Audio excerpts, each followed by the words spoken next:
Ora, os ensinamentos errados que surgem das Escrituras surgem por dois motivos básicos. Um, a tirar o texto do seu contexto, não interpretá-lo dentro do seu contexto. E outro, a não usar a Bíblia para interpretar a Bíblia. Ou seja, interpretar os textos segundo os seus pensamentos e não conforme o que a Escritura diz. E essa doutrina da maldição hereditária, ela surge exatamente por isso.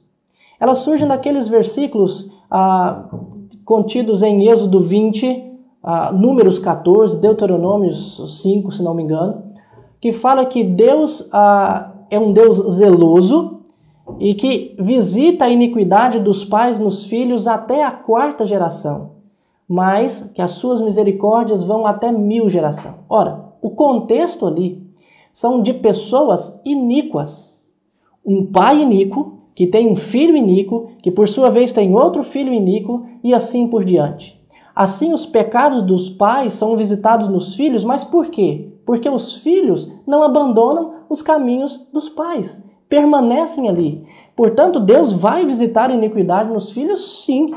Visita porque eles andam no mesmo caminho, nos mesmos caminhos, são pecadores. O contexto ali não é de um cristão que tenha um pai perverso e ele está pagando pelo que o pai fez. O contexto não é esse. Porque muitas pessoas vão dizer, você se converteu, mas você está sofrendo isso por causa da maldição hereditária dos seus pais, então você tem que fazer uma quebra de maldição. A quebra de maldição acontece quando a pessoa se converte.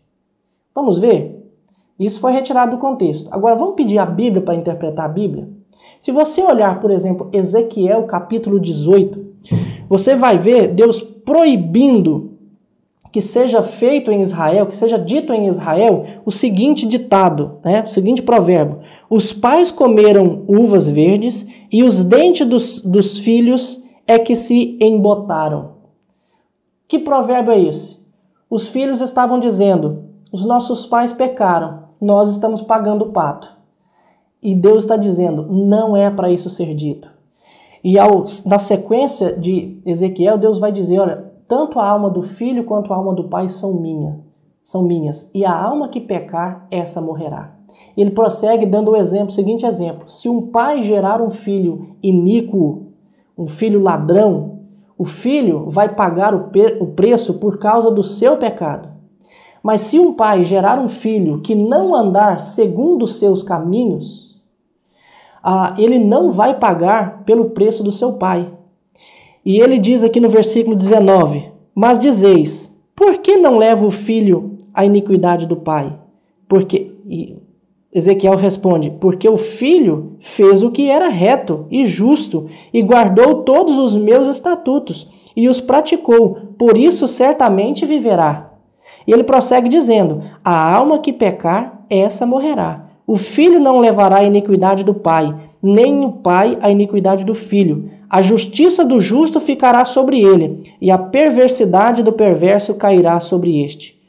Mas se o perverso se converter de todos os seus pecados que cometeu e guardar todos os meus estatutos, e fizer o que é reto e justo, certamente viverá e não será morto.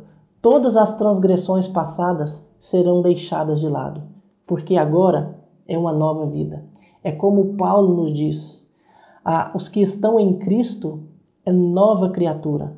As coisas velhas ficaram para trás, eis que se fizeram novas. A iniquidade é cobrada de nós se nós ficarmos no caminho do perverso, mas quando nós nos convertemos, tudo é deixado para trás. Não há maldição hereditária nenhuma que venha para a vida do cristão.